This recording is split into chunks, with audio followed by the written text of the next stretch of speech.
Trainee IAS పూజా కేత్కర్కు మరో వివాదం చుట్టుముట్టింది. Fake certificate సమర్పించిన వ్యవహారంలో మరో ట్విస్ట్ నెలకొంది. వివిధ రకాల ప్రభుత్వ విలాసవంతమైన సౌకర్యాల కోసం తన డిమాండ్స్ మరోసారి వివాదాస్పదంగా మారాయి.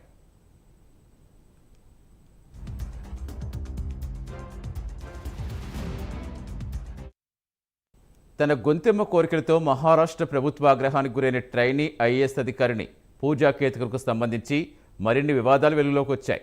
ఉద్యోగం కోసం ఓబీ సర్టిఫికెట్తో పాటు కంటి మానసిక సంబంధమైన కొన్ని సమస్యలు ఉన్నట్టుగా ఫేక్ డాక్యుమెంట్స్ సమర్పించినట్టుగా ఆరోపణలు వచ్చాయి.